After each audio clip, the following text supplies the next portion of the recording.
Hey everybody, welcome back to Emerald City Hockey post game live after the Kraken. I mean, tell me if this reminds you of anything, RJ. Fall to a mid 500-ish team and fail to score a goal. Yeah, I feel like I may have seen that at some point recently, maybe even less than 24 hours ago. This is what we experienced against the Ottawa Senators. I think the Bruins are a better team for what that's worth, but they looked a heck of a lot better against the Kraken than Ottawa did. I mean, this one really had no business being as close as it was. The Kraken were very lucky it was only 2-0 in this game, especially through the first 20 minutes. It easily could have been 4 or 5-0. Just the Kraken had no business being in this game. Well, that's what's weird about it is that I'm with you for the first period. I'm with you for most of the second. The third period, the Kraken kind of did what they've been doing all year, which is like they actually come out and they try. And I'm just what's weird about it is back when the Kraken were winning games, they were starting and playing the first and third periods trying. And what's kind of happened here these last couple games, already one of the top comments in here is CJ, 1 goal in 3 games. It's just like they just wait until they're like out of it to turn it on, and that's something that I got to think is upsetting Dan. It's got to be something that's upsetting all of us. I'm really kind of curious what that is. And yeah, it's kind of crazy that you can be so outplayed, but I like kept having to remind myself, 1 goal and you're like completely in this game. Like that's all it would take. Credit to the goaltending. I mean, that's kind of what the goaltending has done through these last couple games. We talked about it. Joey was fantastic in the Toronto game. Gru looked great last night. Joey again, really good and kept the team in it in this one. It's just this offense. Now, I don't know. I mean, you hit 2 posts tonight. You hit 2 posts yesterday. You hit 2 posts in the Toronto game. If you go back to the Colorado game last week, you hit 2 posts in that one. Like at maybe there's some puck luck thing going on, but I think tonight it was clear. We talked about are the guys just unfocused yesterday. I think today's first period, yeah, they're unfocused. They're just not there.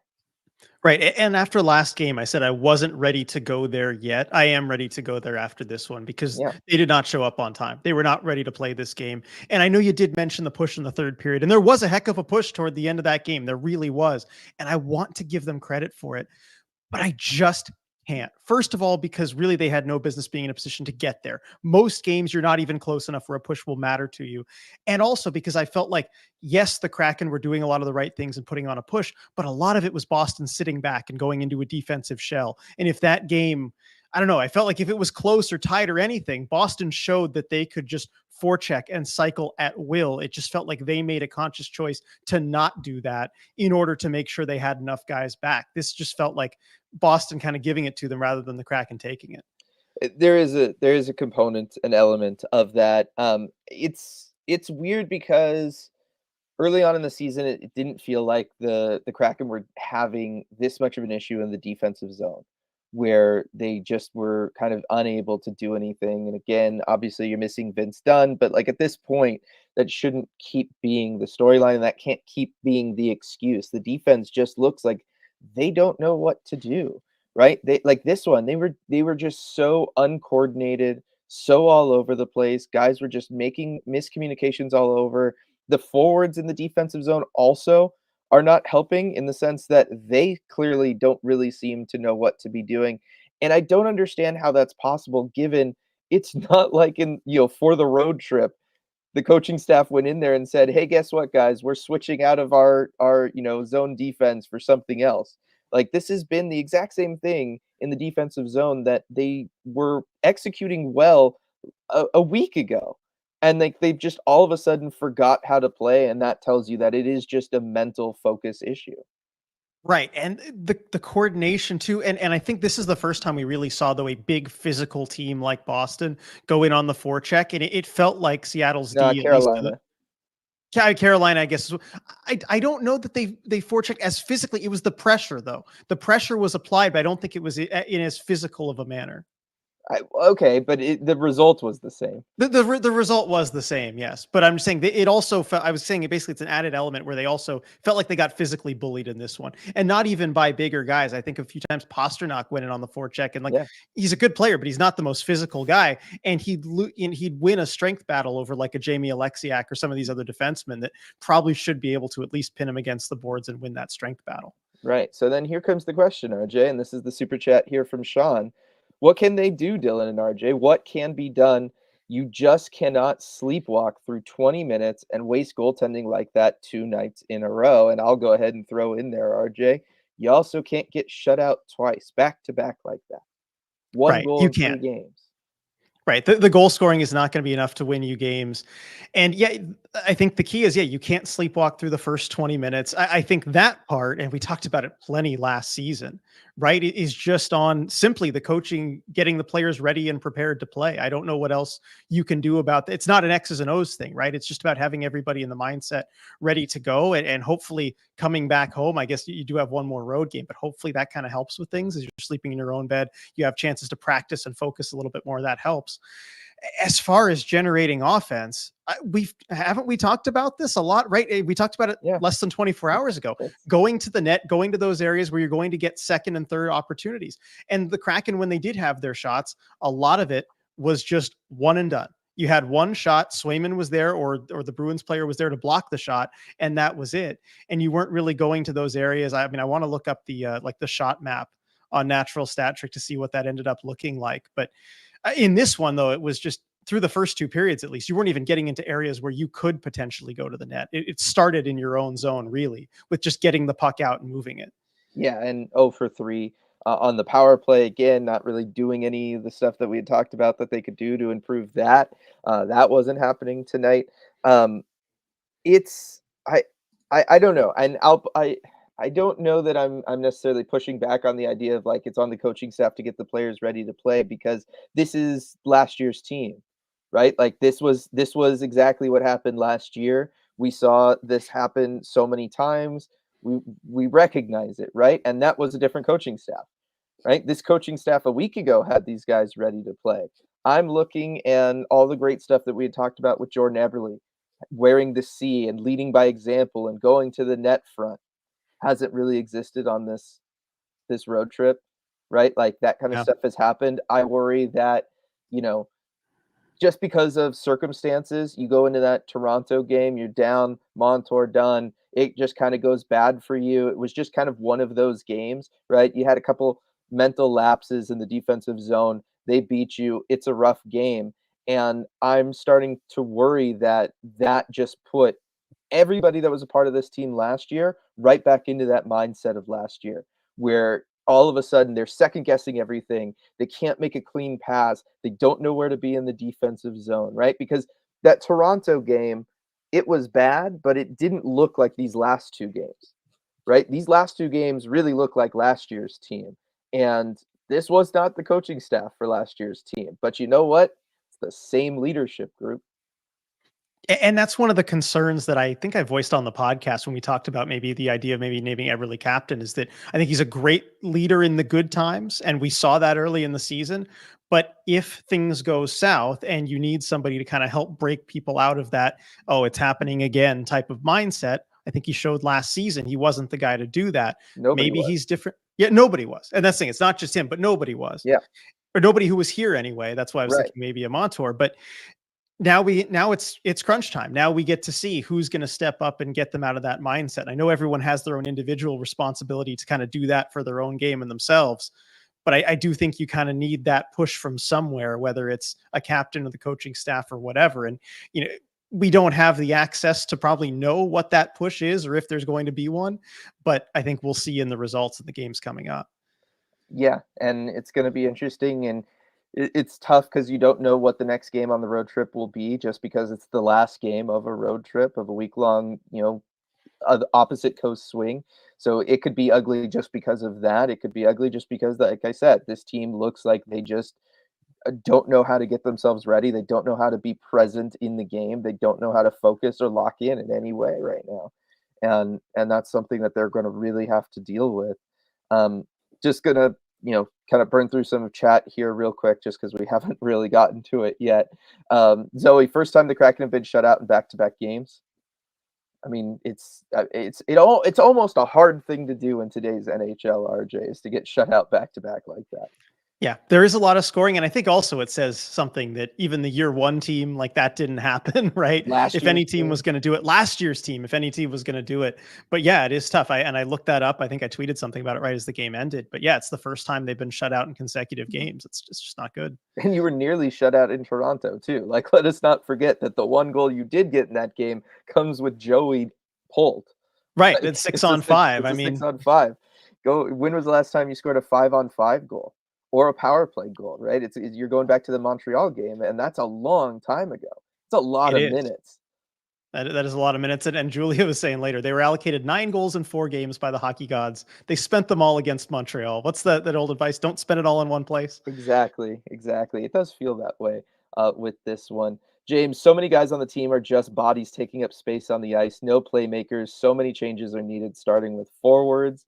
I mean, if anything, that was very much what we talked about last night. The roster construction has to be the thing under the magnifying glass right now, just with how things are going, whether it's from a leadership standpoint and the guys needing somebody to kick them in their rear ends or kick them into gear or do whatever it takes to get them going. It does feel like you did make the move over this offseason with the coaching staff. At some point, then the fault has to kind of fall to the players. And even before this most recent run of bad play, we saw it even early in the season. They were playing the good teams close, but it was still clear they were being outclassed by these teams. So there was Colorado, Winnipeg, Carolina. As impressive of an effort as they had against the first two, they were still clearly a different class of team. I don't know. I don't You think remember so? us talking about that. I don't know. I think that Colorado game, again, if you just don't hit a post on one of those two shots that happened in the first like But five we talked minutes, about the Stars the making whole the thing's difference. different. Well, yes, the Stars did make the difference, but it's still a one-goal game, right? The Winnipeg game, you come back in, right? You rally. Like, that's something that, again, that's, I think, a little better than just playing close. I don't know. I think it's like I said, it's like something happened in the Toronto game. Like, Mhm. something because, like, these games have been completely different than those games. Yeah, no, I'm not saying it's the same thing, but I'm looking at the big picture of the roster construction, right? I think it was still clear in those first 3 games that look, you're not a cup contender and you're a level down from that. Okay, yes, but, like, we knew that going into the season. We Yes, didn't I need all anything to right, all right, happen to prove that, right? Like, all right. no, I'm just saying, I don't know. I remember us being very positive and like the post game for that Colorado game being extremely positive. This feels like a 180 from that, even though the result is the same. Yes, again, these 3 games are very different than those other 3 games as far as yeah, the overall feeling of it. But I guess all I'm saying is that they're still very clearly that level down. Yeah, no, we were talking about them. Can they just be the playoff team? And all you got to do is flip a couple Yes. of results, and you're a playoff team. Obviously, they're not a cup Now we're contender. starting to I don't know that question that. Yes. anybody. Yeah, yeah, exactly. We're questioning playoffs not now for the first time Yeah. in a way we didn't have to before. B, I love how in each of the last 3 games, I've been like, well, that's probably the worst game they've played so far this season, and then each subsequent game gets even worse. I've been thinking the same thing. I honestly didn't really think I thought there was kind of a safe floor with this group, with the new additions from the offseason, with the new coaching staff, RJ. I really thought we kind of hit the floor last night. I did not realize that there was more to go. Yeah. And this was, I think, significantly worse than last night. It just was. It was. Yeah, no, it completely was. James, Gord, Cartier, Schwartz, Berkey, Tolvey are all just nothing burgers. Maddie's the only player that can ever carry the puck into the zone on the power play as well. Such a glaring problem. I mean, look, they are all complementary pieces. They're all middle six complementary pieces, right? And I think we've all kind of known that, and we've known that, and we've talked about that, and I think that's the way that the NHL viewed them. And I think that Ron was going for this kind of idea of, look, I'm starting a franchise from scratch. I don't have the ability to start with a star player. That's not how the expansion draft works.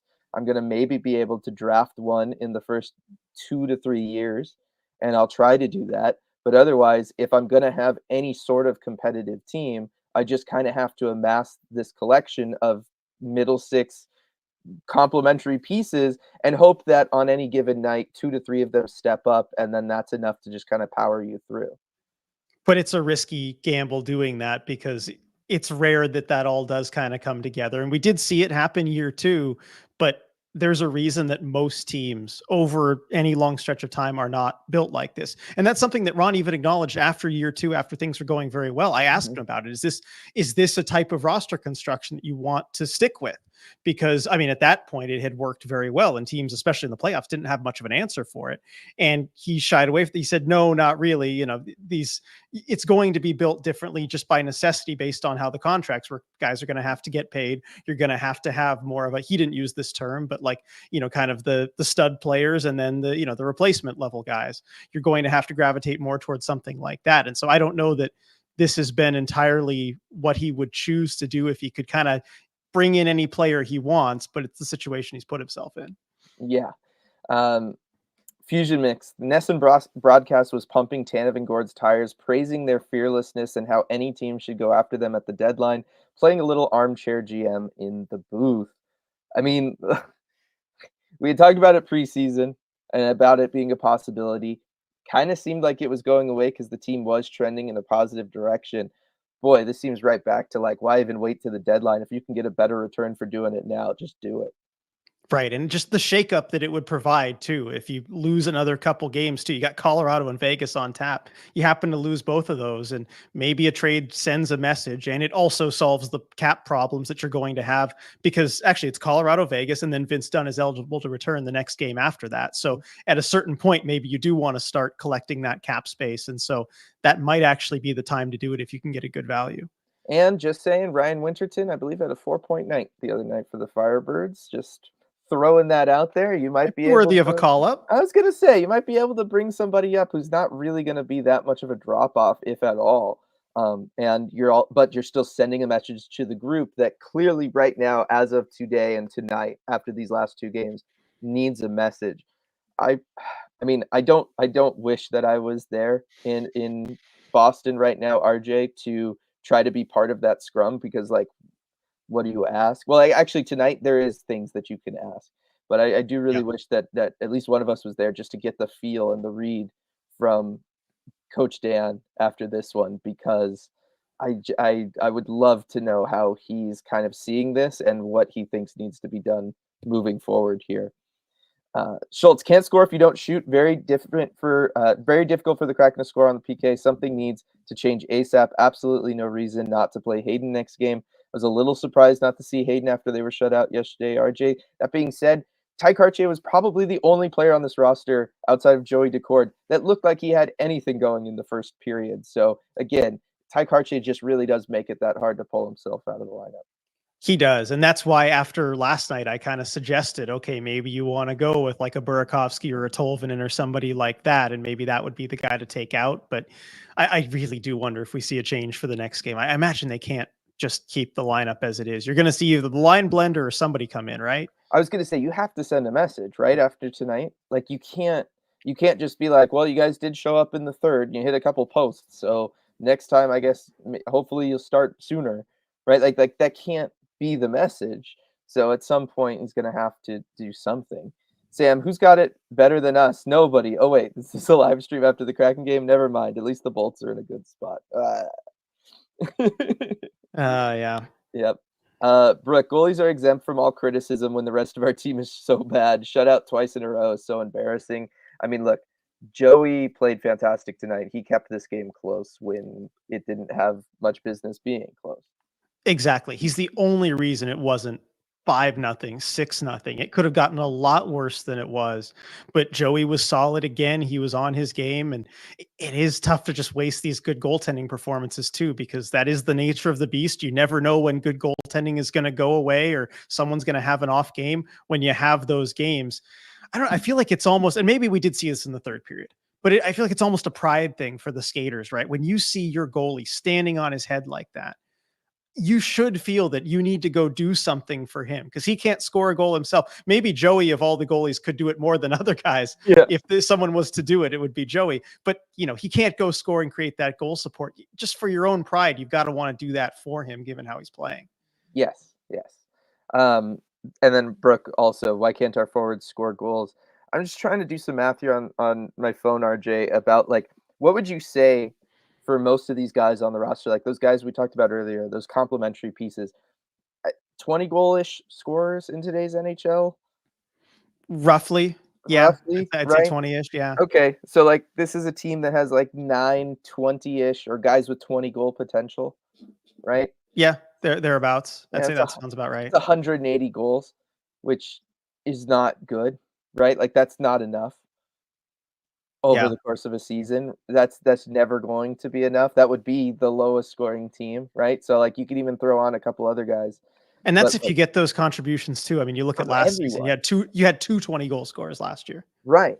And so, at some point it is just I think it honestly is just as simple as it's just you are not as talented as anybody else. That's Yeah. it. I do think it is that simple. Like, and we've always generally tried to shy away from that because it's a pretty like rough take to just be saying like, oh, these guys just are not good enough, right? But like there is an element when it comes to goal scoring, you have Jared McCann and you have everyone else. And everyone else are guys that are not going to score that frequently. They just aren't. And so if they are not if they're going to step up in bunches, then you're going to have this result where you're going to have an 8-goal game against Montreal, and then you're going to have 1 goal spread out over their next 3 because guys can only score in tandem with each other. And that's the thing too, when you have guys that are around star caliber, but they're defensemen and like a Dunn or a Montour, they can facilitate, but they're not going to score 20 goals. They just can't based on where they have to be on the ice. Right, right. And to their credit, right, this was a better game for the transition. They were better about moving the puck up the ice, especially in the second period. They were able to get that going. You saw that bleed over into the third period. It's just again, once they're in the offensive zone, and this is where I wouldn't totally say that Boston just kind of Boston did fall into the shell, but honestly, the shell is not a bad way to play the Kraken, just because they only know how to make something happen off the rush. If you just fall back and you take away that chance off the rush, you can let them have all the ice time in the world in the offensive zone, and they're just never going to generate anything of any significance. And that's really what They're we going to talked about circle last around the night. outside and they're Yeah, going to shoot it into bodies, yeah, which is what they that's it. did. That's it. That's all they can do. That's all they know how to do. They will not take a shot from down low. They will pass up the times where you could maybe catch a defense or a goaltender off guard by taking a shot just right as you get the puck, but instead they will always calm it down and then look for a pass first. And then that pass is not even going to be a good pass, right? It's not going to be tape to tape. It's most likely going to be intercepted. Like there's all those kinds of issues. It would be so easy to game plan for this Kraken team. And so much of that is, again, it's not necessarily because of the system they're running is easy to stop. Well, in some ways it is. It's just because the guys just aren't really good once they get in the offensive zone. Yep. And I don't know how you scheme out of that if you're Dan.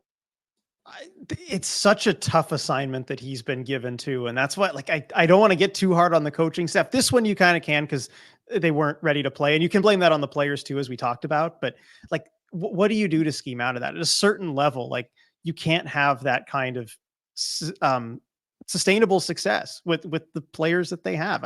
I'm at that point. Right. It kind of puts everything into a different perspective from Hackstall and now this, right? Just the fact that we're seeing the same thing crop up and it seems so much construction based.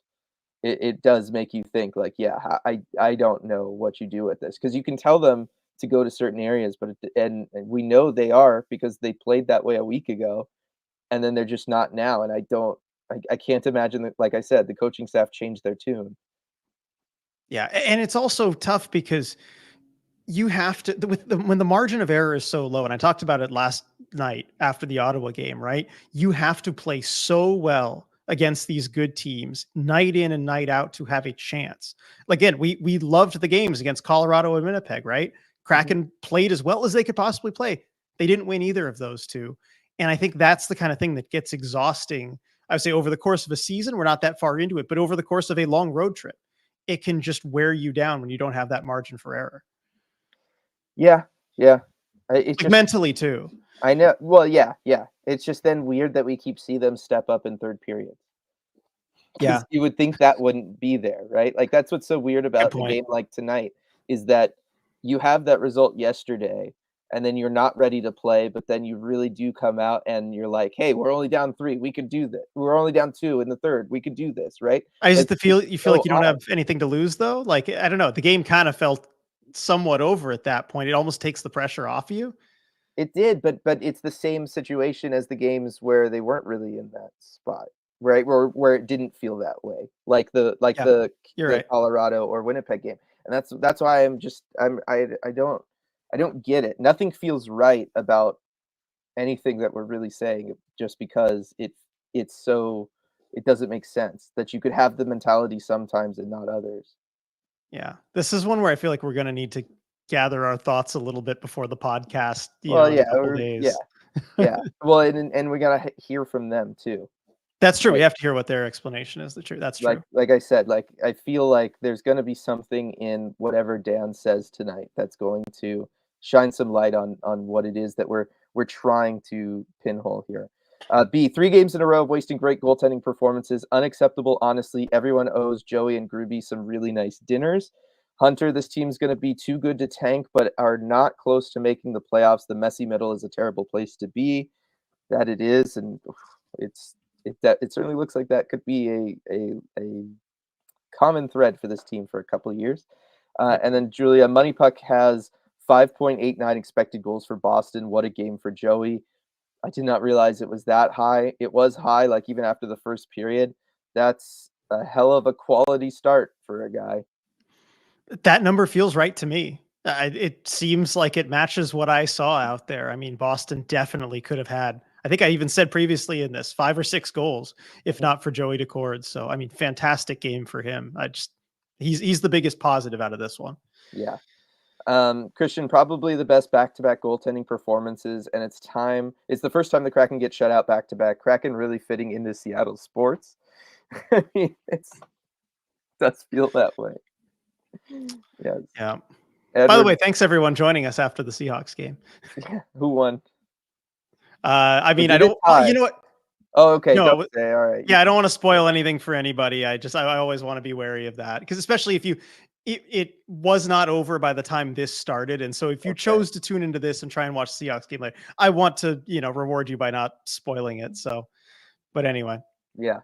Um, Edward, we hit 2 posts in the morning, we hit 2 posts at night, we hit 2 posts in the afternoon. We can't get that lamp to light. Edward coming through clutch there with the good one, putting a smile on my face. But like I said, it is one where I want to bring that up and highlight that just because you have had 3 games in a row now with 2 posts each. But at the same time, like, you can't just blame bad luck for this. right, and you look at look at the expected goals in this one, right? Even if you do get all the puck luck, and the Kraken got a lot of puck luck on their own end too. It's not like they're just getting bad puck luck all over the place, right? Mhm. It's still not a game you're going to win, even if Yeah. the luck is 50-50. Now, maybe chat's onto something here, RJ, as far as a move that Ron Francis could make here. Okay. We got JTB underscore hockey, hashtag we need Zegras.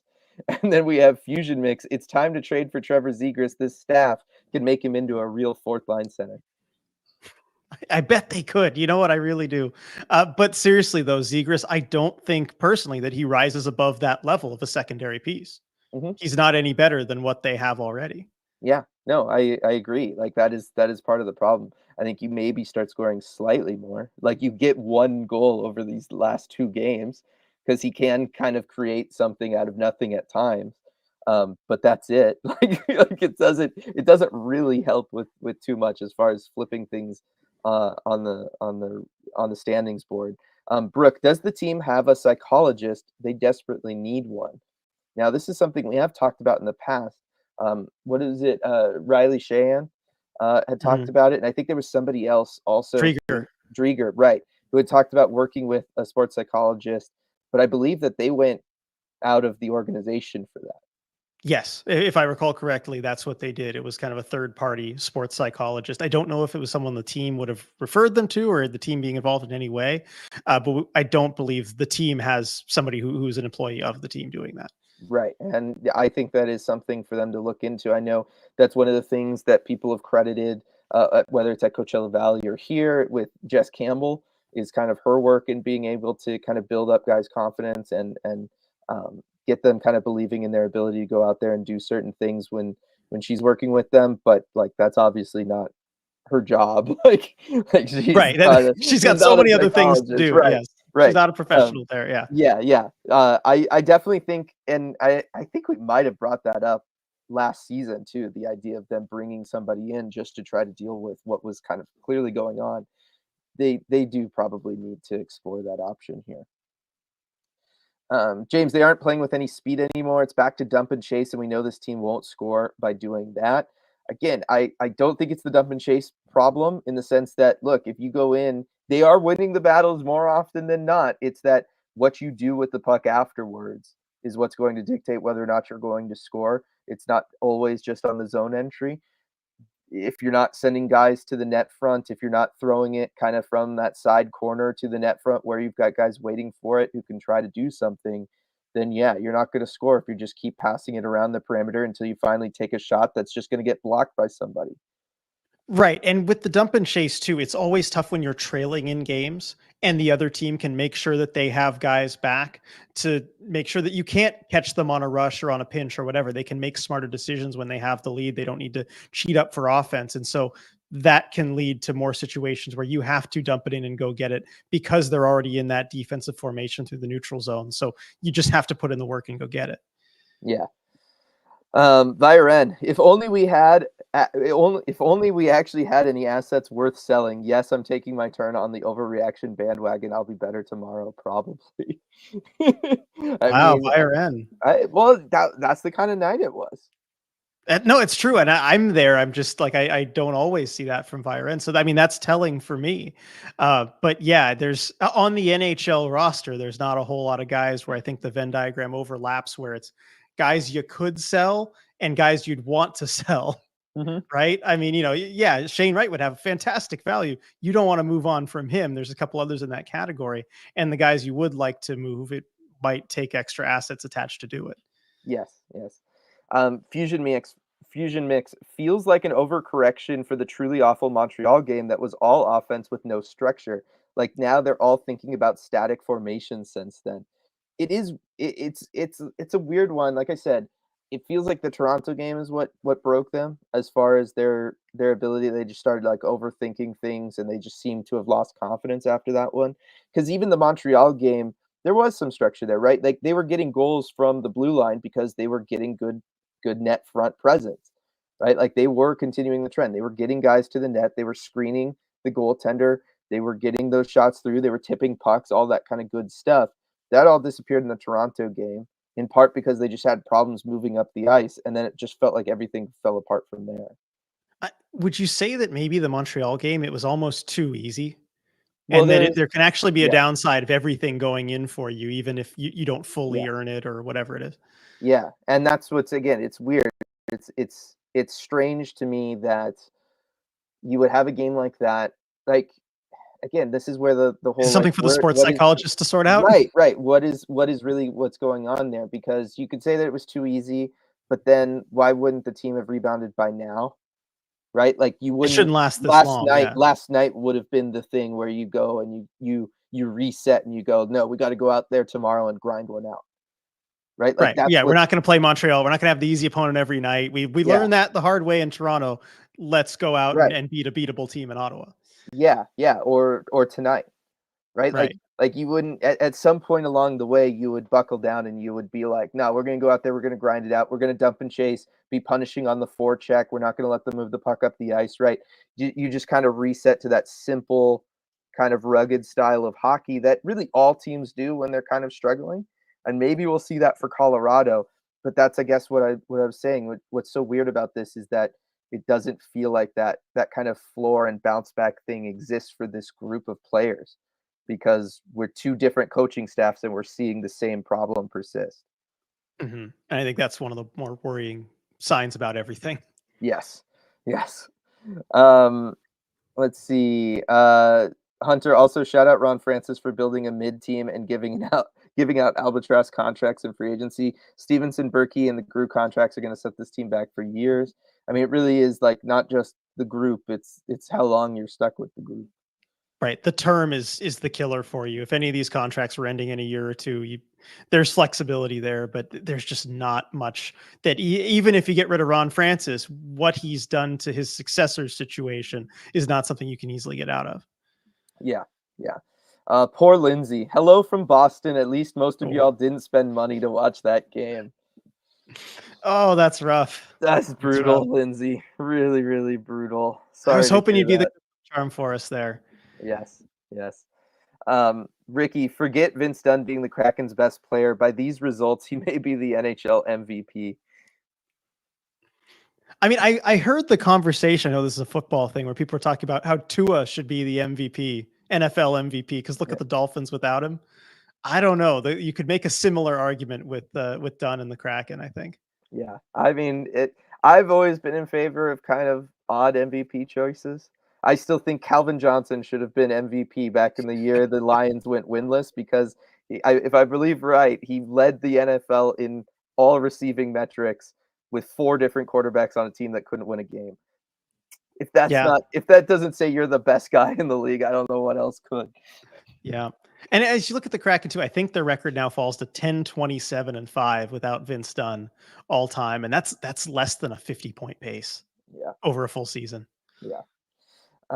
Jenna, watching Montour mix it up with Geeky was something. Geeky doesn't generally get into it with anyone, so Monty must have gotten him hot.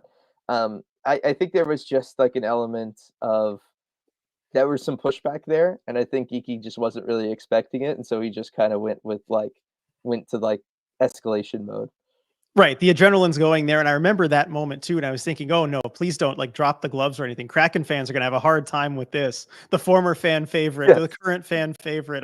It's hard to pick a side. yes.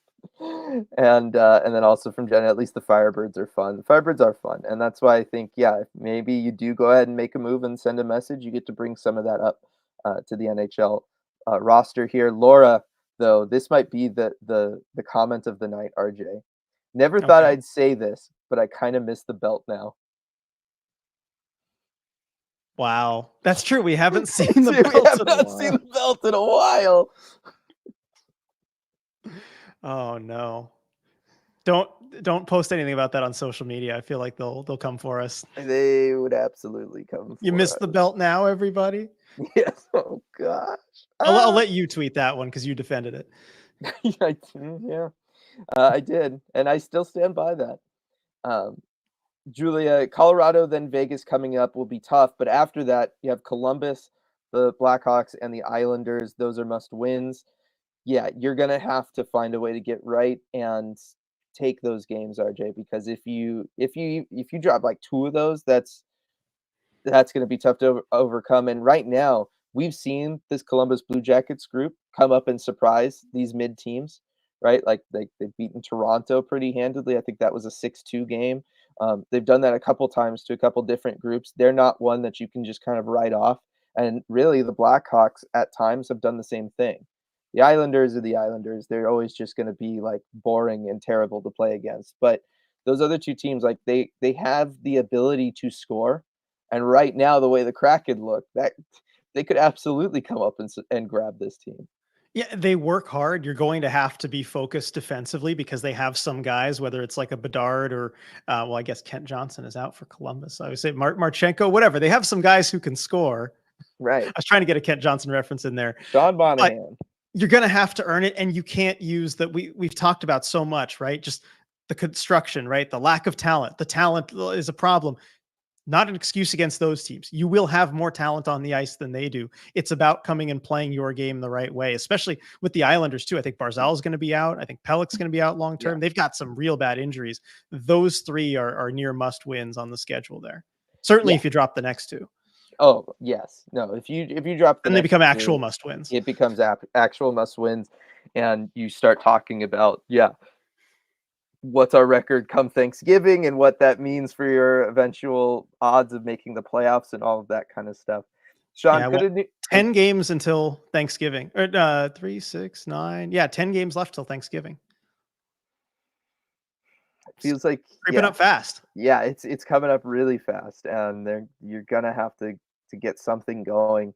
I don't know exactly what record you'd have in those games to get there, but like it feels like anything less than 5 wins probably Yeah, means you're it's not gonna be over. there, yeah. Yeah. Sean, could a new GM conceivably blow this up? Is it even possible in the offseason, obviously?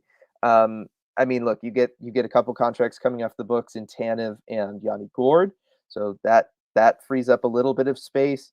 You could buy out one of Berkey or Grubauer. You could make some moves there to free up some cap space. You can maybe find a trading partner, especially if you were going to retain some salary on maybe a Berkey or somebody else Or Schwartz. or Schwartz, right? So you could do stuff to open this up. The problem is the thing that this team lacks is star power, right? It's creative offensive pieces. It's those guys that are hard to find and hard to get. And I don't know that one's going to be available in free agency, right? And even if one was, usually it's only one. I don't know how you'd convince them to join this team without offering them like ludicrous money. And even if you do, there's I probably don't going to know be that some they other do it. team that will offer them re Enough. comparably ludicrous Yes. money that yeah, that would be a better landing spot that might have more of a chance to win. It's really tough. So when you talk about getting star players, and then the other thing is a trade, but really as far as assets, I mean, the only player if I'm a team that is pressured into trading a star player, the only player I'm looking at from Seattle is Shane Wright, and I'm probably asking them to add. And Yeah. so that's the trade-off you have to make. And that's your other guy who could potentially be a star. Or I guess Berkeley Catton would be the other one. But then it's probably a lateral move or one that at least just bumps up the timeline to now. It's just really hard. And then I guess you can draft a player like that, but that just means more pain. Yeah. Yeah. Fusion Mix pointing out, and we did kind of see this from Colorado, and they're actually in more of a hole right now than they were when they played us a week ago. Colorado is half AHL guys right now, and their best goalie is a Noonan. This is a must-win game. It's a game in which you could come out there and do it. And look, you have tape from what worked against this team a week ago. Like again, we are only a week out from that game. It feels like a million years ago. But like a week ago, you were starting that game strong, the exact opposite of what you did tonight. You really put them on their heels, and you had to back Nathan McKinnon into a corner in which he had to single-handedly drag that team out of in order to get a one-goal win. Right? Like that was the situation that game was a little while ago. I would hope that the Kraken could look at that and say, "Look, we can use that same blueprint here.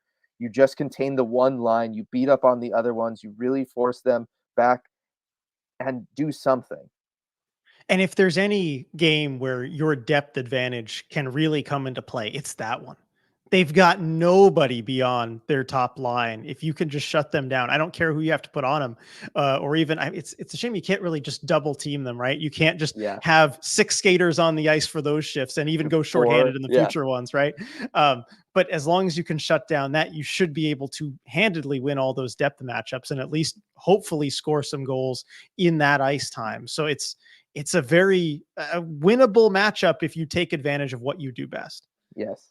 CJ, at this point, the team needs to be shook up a little before these guys lapse into apathy. Again, like that seemed inconceivable 5 days ago Hmm. that we'd be talking about this, and instead we're talking about this, and I agree with it.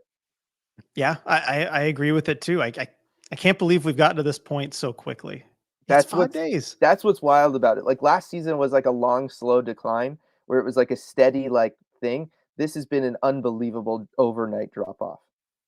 Yeah, and I guess on the flip side of that too, because it has only been 5 days, you can, I feel like, fix it quickly enough if you get back to the way that they were playing, right? This isn't a 9 game losing streak like we experienced last season, where even if you can turn things around, you've done so much damage to yourself in the standings that it's a real big problem. They're not at that point yet. No.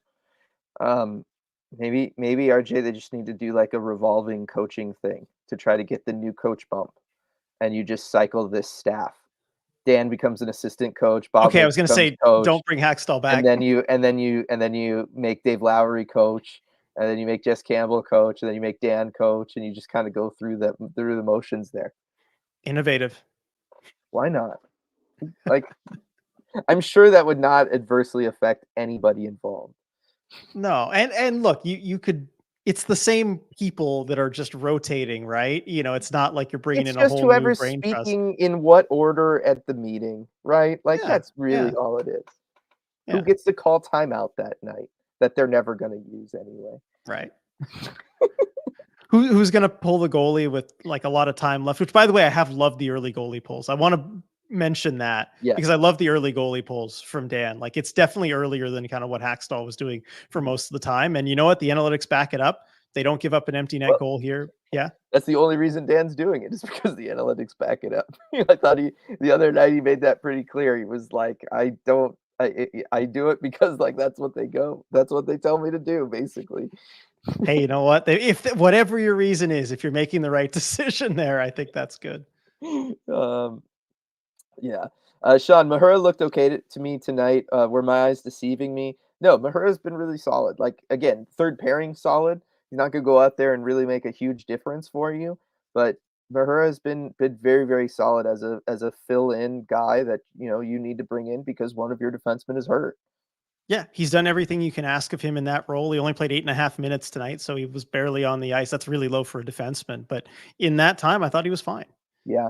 Lindsay, Kraken need to work on their spending habits. They treated the Montreal game like the direct deposit just hit, and now are waiting for the next payday. Please let it be soon, hockey gods. Now, what is interesting about this, RJ, is the first checks to NHL players did go out after that Montreal game, I believe.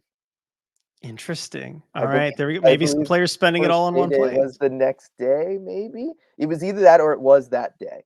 It might have been that day, but Hmm. it was right around there. So if you wanted to make, like, a ridiculous rumor, that would be the way to go. Not that anybody should. Um, Hunter, this team is gonna be too good to tank, but are not close to making the playoffs. The messy middle is a terrible place to be. I'm sure you've discussed this, but do you think that year 2 success was kind of a unicorn, made them, underthink the roster? This is the same team, really, lots of middling, as you say. Great content from Rogue Wave Creative there. Yeah, thank you, by the way, for that. But I think we even discussed it a little bit after year 2, where we didn't want to fully jump in that direction. But as we were doing our season preview, we were saying, look, there's a lot of things about this team that on paper seem unsustainable, right? The fourth line scoring that they had, that the fourth line didn't come back. We knew that was going to be missing. The shooting percentage was, I think, highest or second highest in the NHL. Mhm. That's not sustainable over multiple seasons unless you have star players that, okay, for the Oilers, maybe you can. So we saw a lot of those things. And I do wonder how much the front office felt like, I wonder how much they saw it too, because they must have had the same kind of numbers and everything that we did. It's tough because they didn't have a ton of cap flexibility that particular offseason, but Mhm. you can still be creative and go out and add and change things up. But ultimately, they made the decision that that was the group they wanted to stick with. And as it turns out, those things really weren't sustainable. And I feel like it's not something that people couldn't see coming to One an of the extent.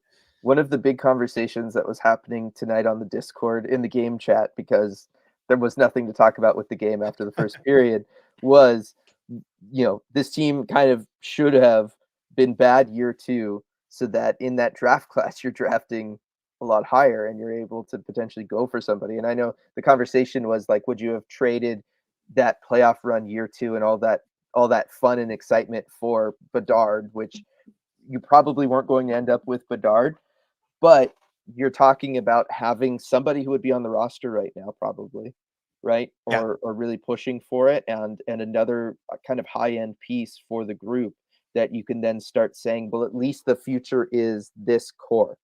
Where right now it's a little hard to totally say what this core is going to be, what the group of guys that's going to lead them kind of out of being this middle of the road team is going to look like. Because as great as a Jagger Furcus, Yanni Newman, Carson Rykoff, all those guys are, they are also, they were second round picks, right? Like they are the guys that are going to come in and be some of what we've talked about, right? The complementary pieces. They're going to do it in different ways. and they're going to be exciting because they've been homegrown prospects and we've been able to follow that journey with them. But as far as like realistic production to be expecting from them, it's not going to be totally different from a lot of what this team is. The guys that need to step up are Maddie and Shane and eventually Berkeley Catton. Like those are the guys that in theory are supposed to be those guys or become those guys for you. Yeah, and if you have a high pick in that draft class too, I mean, Bedard, first of all, you make that trade all day, every day. Every day, yeah. If you know you're going to get him, right? You trade 5 bad seasons. You maybe even depending on the situation, trade 10 bad seasons for a Well, player that's what like that. Chicago did. Yeah, that is basically what they did, right? And so that's usually what you have to do. But even like a Leo Carlson, who looks like an absolute stud, Adam Fantilli, if you're in the top 3 of that draft class, you're getting another really solid piece who can be potentially a difference maker for you. You only get so many of those in a rebuild cycle, and it's kind of unusual that a team then gets another one later, like, with the top 10 pick the year later. You just have to make the most of that core while you have it. That's why most teams will just bottom out for a few years, know they're picking top 5 for 3 or 4 years, and then go and push forward, rather than the Kraken who have kind of been up and down and up and down. Then again, with the expansion draft, it's a whole different situation. Yeah, it would have been hard for them to do that, right? Because like, what do? You come out of the expansion draft and you just like sell everybody, and you're just like, yeah, we're going to tank for 3 years. Welcome to the NHL, Seattle. Like, Yeah, you it's couldn't. so hard to It do as a wasn't an new option. franchise. You can't do it. Yeah, it just wasn't an option. Yep. It was an option, but it was not an option. Um, so yeah, that was a lot of kind of what's been going. Cole, Dan says he's disappointed in the lack of confidence to make a play. That makes sense to me, right? Like that matches what I see. Yeah, agreed. I mean, the guys, it feels like, and we talked about something that maybe got to them after the Toronto game, or that you go against Montreal and everything's working for you, whether you earn it or not. And then you face a team like Toronto where you're going to have to earn everything and you don't, and things don't work out your way. And it's been 3 games of this where, yeah, they're just not feeling confident to even attempt some of the plays that are going to generate goals. Right. I mean, it's basically what I was talking about, right? Like they don't look like the same group all of a sudden. They look like last year's group, and we know last year's group certainly had a confidence problem. And then Christian, last Kraken home ice, Ron said Stevenson surprised him being more talented than he expected. I did I not do watch remember that. home ice. That happened? Really? Yes, I do remember that. And I think he kind of backed off. He's like, I don't want to say I'm like, surprised necessarily that, he basically said something to the effect of, I don't, read this the wrong way.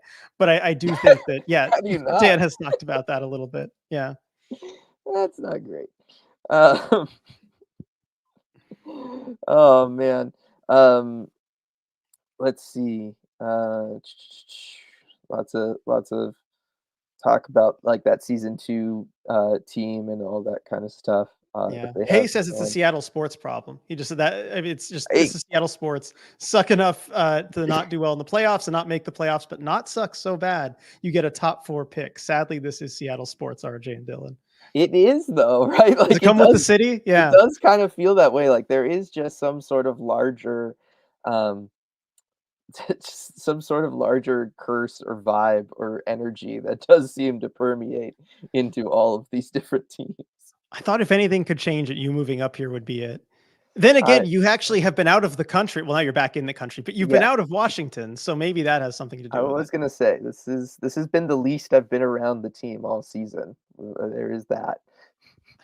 All this time searching for what the answer is, and we just stumble upon it there. Yeah. Hey, bring me in. I'll ask the tough questions. I'll get these guys going. They will be so united in their hatred of me that they'll be unstoppable, and that's fine. There you go. I would take that trade off, you know? Um, but I would only do that from within an organization. I would never do that here or outside of it. Yeah, no, it doesn't work if you're not in Doesn't the work. No. organization, right? You have to hate your boss, so to speak, right? Like that's Yes. what unifies a workforce. So Just put Dylan in charge of all the players and everybody. yes. um Rogue Wave here. This is not a confidence problem, it's a talent problem. You have too many players with the same profile. I think the larger problem is the talent problem, but as far as the day-to-day, how they're playing, getting shut out back-to-back nights, I do think that is a confidence problem. Because like I said, you do have guys that are you probably have 10 guys on this roster that conceivably could get to 15 goals each. Yeah. Yeah, and that's the difference between getting shut out back-to-back nights like they are Right. and playing good teams close, Right. right? Or beating teams you Exactly. should beat. Losing 3-2 to Colorado or 4-3 to Yes. Winnipeg, right? Like, that is the difference there. Yeah. And, it was a lot more fun with those games than it was, these last 2. So, and I do think that's very much a confidence thing. Let's see, Sean, there was no net front, and I do not necessarily think it was the Bruins keeping the Kraken from going there. I agree. That's been an issue for them these last couple games is they're just not going there, and I don't know why. Like it's not like they're cheating up to play defense either, right? Because like that would be one thing. Like let's say you're playing a Vegas and it's kind of like, okay, we can't afford to really commit too far down low because they'll absolutely kill us if coming back the other way, if and when a shot gets blocked or a pass gets intercepted. So for this game, we're not going to commit as much or as heavily to the net front. You're not playing a team like that these last couple games, right? These last 2 nights. Ottawa's not gonna kill you in transition coming back the other way. The Bruins were not gonna kill you in transition going back the other way, right? Like, again, these are kind of similar to Colorado in the sense that, like, there's one line that you've gotta worry about, right? With Boston, it's kinda one player, right? Take Pasta out of the game, and, like, And by the way, Marchand's he good, missed but pretty he's much the not like entire third period. and he did, right, like, that's all you have to do, and you can really be in it, and they just don't seem capable of doing it. Also, it sounds like from what I'm seeing on social media that that was a coach's decision. It wasn't even an injury thing. I think maybe the turnover in the neutral zone and maybe he just got benched for the third period. Also, what does that say if you're the Bruins about how confident you are you can win this game if you Yes, voluntarily bench your best player because he makes a bad play to send a message, right? I right, mean, what is it just says you're toying with this other team, yeah. you know? No, it And I totally think does. that's a big sign as well.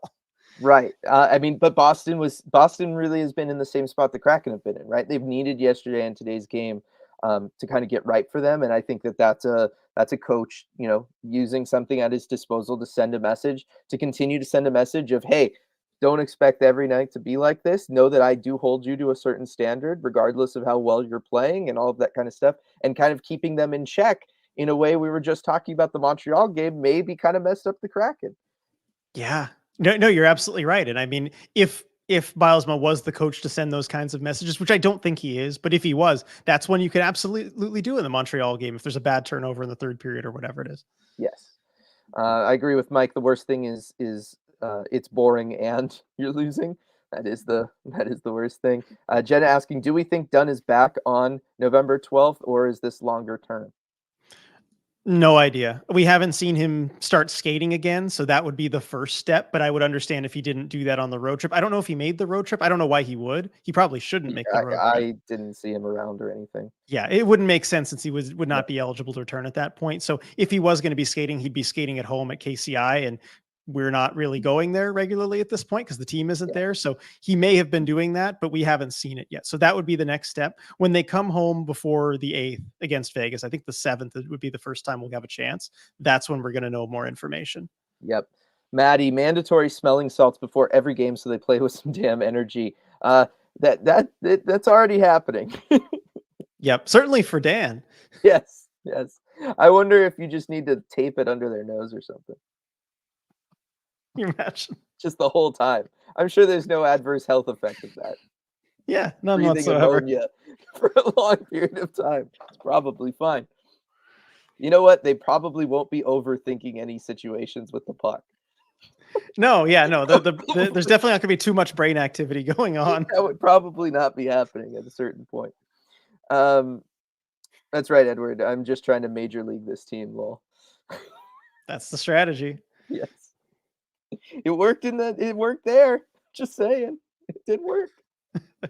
There's a blueprint for it. This is how you sell it. Yes, yes. Lots of talk about Maddie going on here. Julia wanting Maddie on the PK. That's still something it's odd to me that we've never really seen it. RJ, I don't know why that doesn't happen. I really want to see, especially with the newfound speed that he has. right? We're Mhm. seeing him look a lot faster moving the puck up ice. And if there's some kind of turnover or something the other way, I know power kill is this, concept that doesn't exist for the Kraken anymore, but I feel like Maddie could be the guy to bring it back, which, by the way, for those of you Yes. who were here last night, and I talked about how Allison Lucan had not tweeted the term power kill since February. She did tweet it today, not talking about the Kraken, but she did tweet it earlier today. So I thought that was kind of funny. Right, and, look, you're seeing on the penalty, like, arguably, the penalty kill was, like, the bright spot tonight, which is not something we've Yeah. really said all season long, but you know what? They did kinda play a little bit more aggressive. They were absolutely stepping up into lanes in this one, and credit to the group for doing that. They absolutely have kinda changed their how they're doing things out there, and that's for the better, for sure. But, I mean, how many times have we seen Brandon Tanev skating down the ice, shorthanded situation? You're not going to have support. You're not going to have somebody to pass to because it's a PK. And like he's just not the guy to do that in that situation. But Maddie, he probably could. Yeah, every now and again, you would create a chance out of it, and you wouldn't be any worse off than Tanev, just putting a low quality shot on net or eating it in the corner or whatever it is. Maddie could do that too. Yeah, and as Fusion Mix is saying, Maddie's eventually going to be a guy who has 15 straight 65-point seasons and gets praised for his consistency. Look, I would take that if he keeps playing good defense and he puts up 65 points a year. Again, then you just need that's it. That's the ultimate second line center right there. Yeah, and that's all you need him to be, hopefully, with you, right, and Catton in the organization. You don't need him to be any better than that. And so if you can just get that kind of production, I mean, even what his 57-point season his rookie year was enough Yeah, to lead a team that could make the playoffs. That is all you need. exactly. I feel like Bjorkstrand has been really absent this year so far from Fathom. Um, Bjorkstrand has been unbelievably quiet. Yes, and we've talked about, I think, and you were the first to point it out, at least to me, right? The system fit. I think he fit a lot better in Hackstall's system on what they were trying to run than what the Kraken are trying to do right now. Yeah, this is a Northwest system. He's an East-West player. Like it's not even like a complex issue as far as what he doesn't do well. It's just that this is just really not how he plays. It's not how he's built to play. It's not how he's ever played. And I think that that's something that they're going to have to figure out. I don't know that like that means you have to trade him and get him out of the organization or anything, but it does mean that you're going to have to maybe tweak things for him and work with him on stuff. Like maybe he needs to work with Jess on skating or something like that. Although he's a pretty good skater right now, it's arguably one of their That's the thing. best. I think the skills are all there, and he's a good enough player. I am just on the It's just his system thing. natural tendencies. Right, and you can kind of tweak that, whether it's his line mates or what you're trying to do while he's on the ice. On the other hand, we did talk a lot about cap flexibility and what can you move around on this roster to change things. Mhm. He is one of those guys that if you realize he's just not a good system fit and he moves into that category of someone you'd be okay moving, he's also somebody who I think there would be a lot of demand for. Yes. Oh, definitely.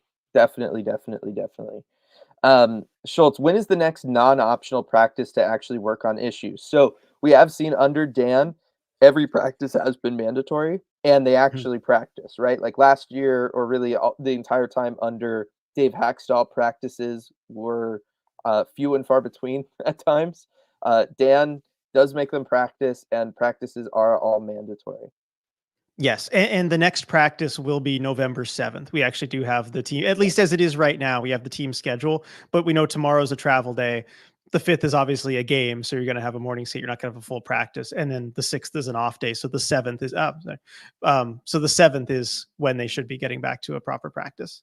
Yeah, just because you do have the travel to Colorado and then back to Seattle from Colorado, Yep. and yeah, and even with the travel, like you're not going to make them practice after today, like after Yep. a back to back. That's just not going to happen. James, is Wright actually going to be better than Maddie though? Nothing I've seen from him would tell me he will be. Tell me what I'm missing. So he has the potential to be at least more of a producer. They're different types of players. I think you saw it from what he did in the AHL last year and even in the brief NHL call up last year that he can be a producer if he's in a position to use his shot and use his scoring ability. He goes to the net, he goes to areas where goals happen. He just has to do it consistently, and we've talked about it a lot this season that he just isn't playing that type of game right now.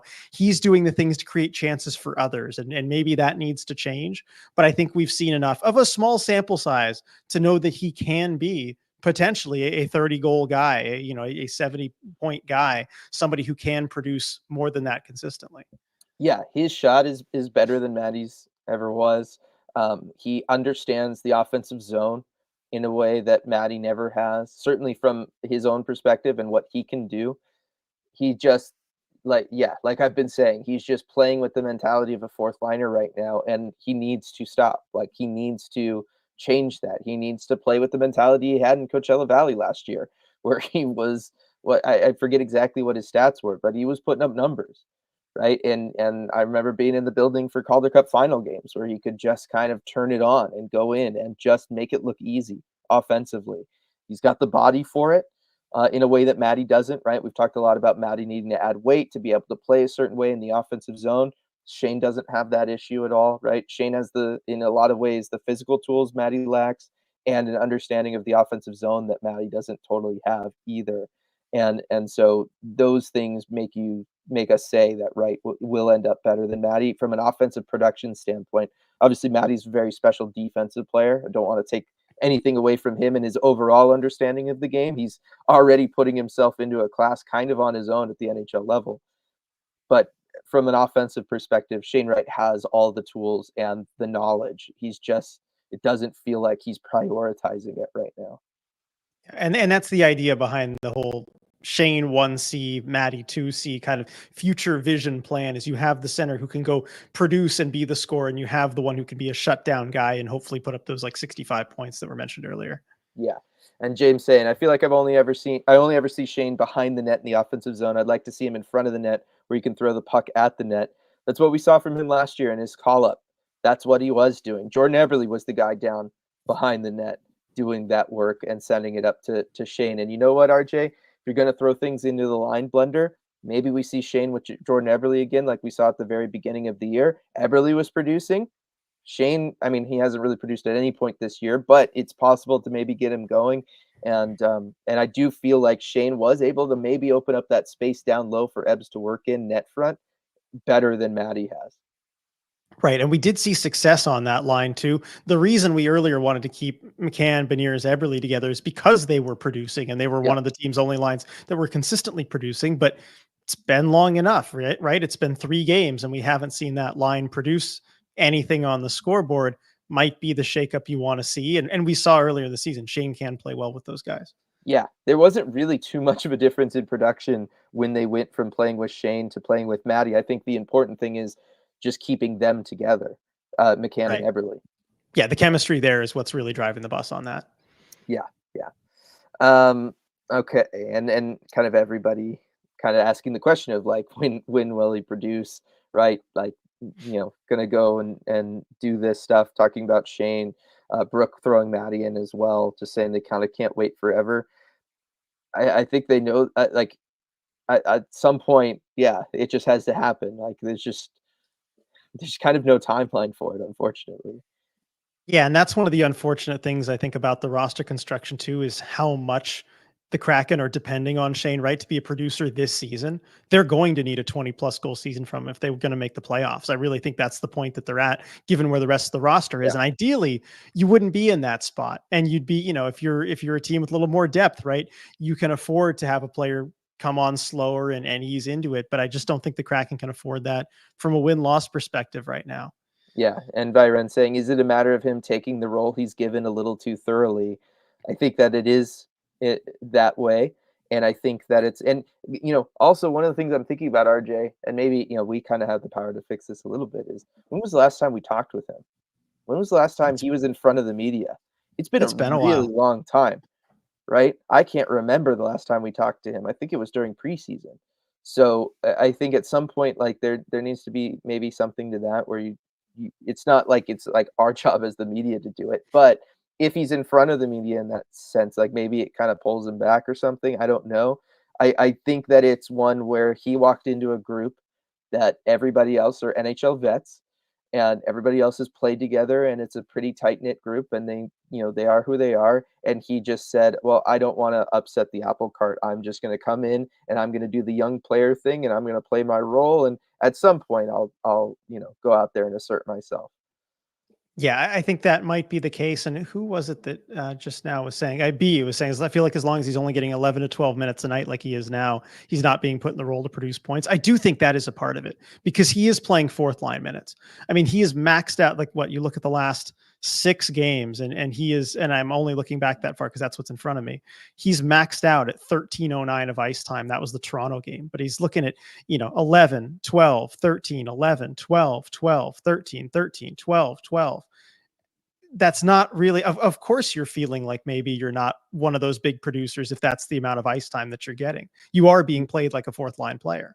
Right. And Jason saying maybe having the kids line up last year really helped make Shane feel comfortable to be that guy last year. And I think there's also something to him playing with that group in Coachella Valley too, where he was kind of the guy and he could be a little bit more assertive there. So just saying, maybe there is something to that. And yeah, if you are a coaching staff, I mean, like I threw out the kind of crazy idea of sending him back down to Coachella Valley to kind of give him that mindset of being the guy. But look, Dan has that power up here with this roster too. He can put him in a spot where he's getting more ice time and kind of sending the message. And hey, it would send a message to other guys too, right? If you start giving Shane Wright, if you start giving Ty Cartier more ice time, then Jaden Schwartz or Andre Burakovsky or Oliver Bjorkstrand.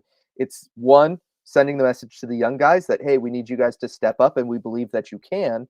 And it's also sending a message to the veterans of, look, you guys aren't getting it done. And if you're not going to get it done, we'll find somebody who can. Yeah. And I'd want to see at least what would happen just once. Shane Wright has never played more than 16-20 of ice time in an NHL game. I just want to see what 17, 18 minutes just once looks like. Right. And Viren saying bring up Winterton and play them together. You want somebody behind the net and somebody net front. They did that. They did do that with the Firebirds. I think Ryan Winterton has earned a call up. If you're going to keep Shane in a playing fourth line ice time, you might as well give him Ryan Winterton and let Winterton also get that fourth line ice time with him. Agreed on that point. I think I like that idea. Yeah. So we'll see what they do. It's going to be I just make it watchable, man. That's what Yep, I think that's where we're at this point. Yep. I just want a watchable game again. I don't want to have to keep asking all these tough questions and everybody an hour and 10 minutes in a post game just trying to figure out who's delivering on their contracts and stuff. It's November 3rd. We're too early for this. I know. We got to save it for the Armchair GM stream. Oh, we got to save it for the next 5 months that are left. Yeah. Plenty of time. All right. So thanks everybody for joining us here tonight. We do appreciate the engagement. Appreciate everybody being so dedicated and spending this time with us. Hopefully things change for that Colorado game again. At some point, we know they'll hit some sort of rock bottom and have to work back up from there. Hopefully it was tonight. Sure. Hopefully it was tonight. Yeah, I'm with you on that. And at least, you know what? I will say this, in a couple days, they got Colorado in a couple days. So that's another chance soon enough to try and turn things around. Then they have a couple days off and then they've got a bigger break from the 8th to the 12th. And you know what? If it's not solved by then, you have the super skills showcase too. I keep forgetting about that. Yeah. But that is on Saturday, right? That's this next Saturday coming up. So hopefully if they haven't solved it by then, it's just a nice, fun, relaxing kind of day to enjoy everything with the fans. And maybe that helps them get their minds right. Yeah, I would think that it could. So yeah, oh my gosh, and I'm up there for it. I finally get to see one. Yes. I gotta start getting excited. Although I was gonna say you got to get a win before that. You can't go into the super skill showcase on a 5-game losing streak. I feel like that would really put a damper on things. That would be rough. That would be rough for sure. Some very important games coming up. Yes, definitely. All right, everybody. Thanks so much for joining us, and we'll see you all next time.